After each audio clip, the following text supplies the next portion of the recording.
Sobat Blitar Agropedia, jumpa lagi dengan kami channel pemersatu petani peternak pemula. Untuk kali ini kita akan belajar bersama tentang penggunaan herbisida pratumbuh pada tanaman padi di masa awal tanam. Di dalam penggunaan herbisida pratumbuh selektif pada tanaman padi di masa awal tanam ini ada beberapa hal yang perlu diperhatikan. Harapan kami untuk video kali ini bisa menjadi masukan sobat sekalian, sehingga untuk pemakaian herbisida selektif pratumbuh di saat masa awal tanam padi ini bisa maksimal. Baik sobat, langsung saja kita simak videonya.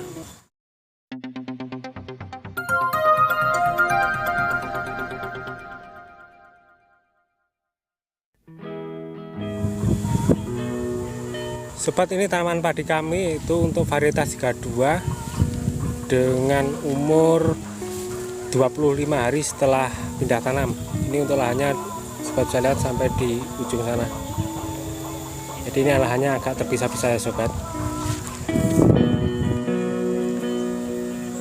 Untuk tanaman ini menjelang pemupukan yang kedua ya sobat, dan sudah kami lakukan pengobatan untuk rumputnya memakai herbisida pratumbuh di saat awal tanam atau menjelang pemupukan yang pertama. Kemudian herbisida yang kami pakai itu Matsluindo. Ini juga sobat bisa menggunakan Aliplus. Jadi ini untuk herbisida yang kami pergunakan dengan harga yang paling murah. Nah, ini sobat bisa lihat untuk lahannya ini rumput-rumputnya bisa dibersihkan.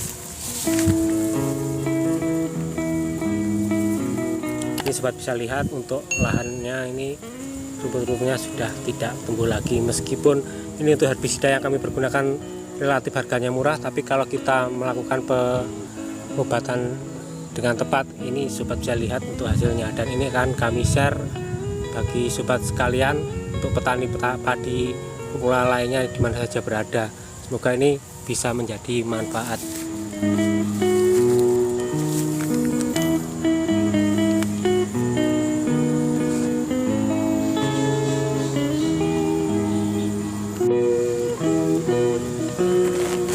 Untuk hal-hal yang perlu diperhatikan agar penggunaan herbisida Matsluindo ataupun Aliplus pada saat awal tanam ini, untuk yang pertama yaitu untuk waktu pengobatan, yaitu untuk pengobatan usahakan di saat tanaman padi berumur 7 sampai maksimal 20 hari setelah pindah tanam.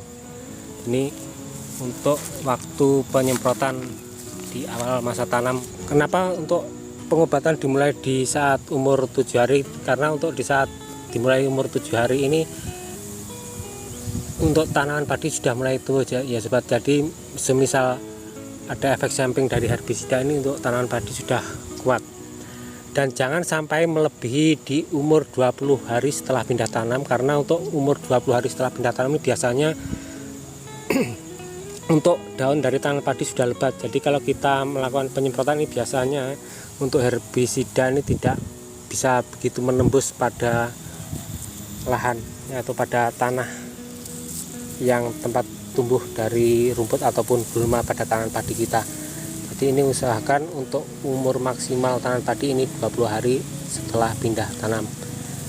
Dan apabila untuk pengobatan ini terpaksa lebih dari 20 hari setelah tanaman padi pindah tanam, ini usahakan untuk pengobatan jangan di atas dari tanaman padi ya sobat. Jadi usahakan untuk pengobatan di bawah tanaman padi gini nih.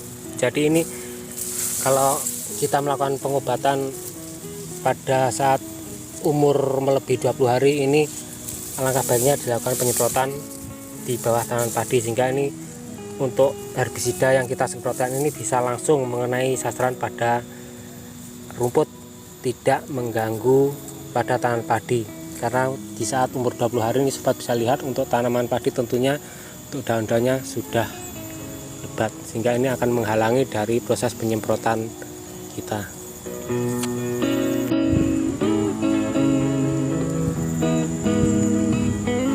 Kemudian yang kedua yaitu pada saat melakukan penyemprotan herbisida di awal tanam, ini usahakan untuk lahan airnya keringin dulu ya sobat. Jadi untuk lahan dikeringkan dahulu dan hindari untuk ada genangan-genangan air, karena untuk penyemprotan yang terdapat genangan air ini biasanya untuk rumput tidak bisa dimatikan secara maksimal. Ini sobat bisa lihat untuk di saat penyemprotan kemarin ini untuk lahannya masih ada genangan ini sobat, masih ada beberapa rumput yang tumbuh. Meskipun demikian ini untuk rumputnya tidak begitu lebat, jadi ini sudah dibilang oke lah. Jadi untuk lahan di saat penyemprotan herbisida ali atau silindo di awal tanam ini usahakan lahan benar-benar kering ya sobat.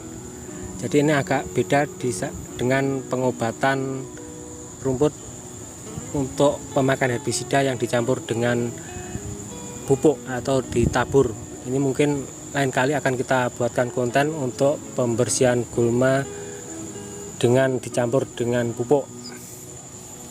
Jadi nantikan terus untuk konten-konten dari kami.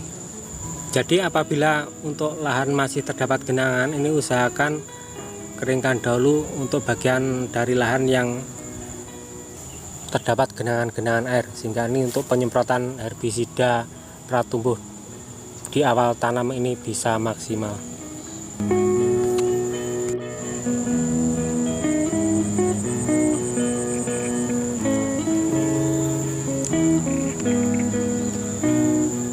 Kemudian yang ketiga yaitu pergunakan dosis sesuai yang dianjurkan. Jadi untuk pemakaian dosis ini harus sobat perhatikan ya, karena untuk pemakaian herbisida ini jika berlebih ini tentunya juga akan mengganggu dari tanaman padi kita. Meskipun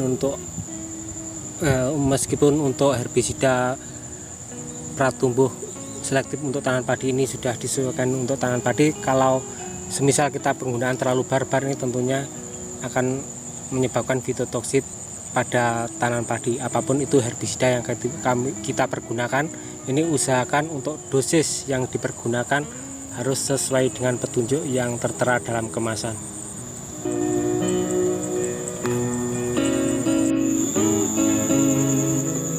Kemudian yang keempat yaitu hindari pengobatan secara berulang di saat yang sama.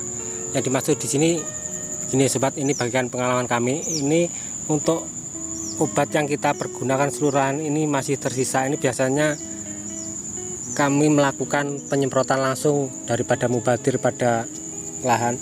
Ini tolong dihindari ya sobat, karena sesuai pengalaman kami ini kami pernah melakukan hal demikian. Ini untuk tanaman padi mengalami fitotoksit ya sobat.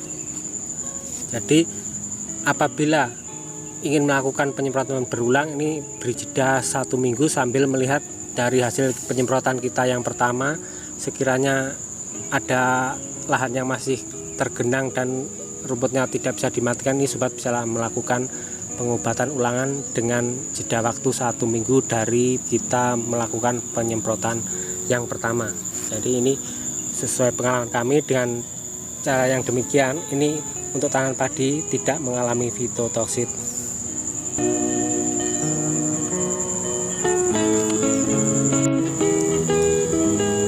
Kemudian yang kelima yaitu untuk pengaturan pengairan setelah kita melakukan pengobatan herbisida. Jadi setelah kita melakukan pengobatan ini selama 2 hari kita keringkan, dan setelah 2 hari kita lakukan pengairan secara merata pada lahan. Apabila tidak dilakukan pengairan secara merata, ini biasanya pada lahan yang tidak berair ini akan tumbuh rumput-rumput baru. Sehingga nanti di saat kita akan melakukan pemupukan yang kedua, ini kita melakukan pembersihan gulma kembali, atau istilah Jawanya matun, atau kita bisa melakukan penyemprotan herbisida kembali. Jadi ini akan membutuhkan waktu, tenaga, dan biaya lagi. Jadi jika sobat bisa menjaga dari pengairan air setelah kita melakukan pengobatan herbisida, ini tentunya untuk gulma yang setelah kita lakukan penyemprotan ini bisa membusuk dan mencegah dari tumbuhnya dari rumput-rumput ataupun gulma baru. Ini sobat bisa lihat, karena ini 2 hari lagi akan kita lakukan pemupukan yang kedua. Jadi ini untuk lahan kami keringkan. Jadi untuk pengairan kembali ini dilakukan 2 hari setelah kita melakukan penyemprotan herbisida sampai tanaman padi menjelang pemupukan yang kedua, yaitu di saat tanaman padi menjelang umur 30-an hari setelah pindah tanam, atau sesuaikan dengan lingkungan ataupun lokasi di tempat sobat sekalian.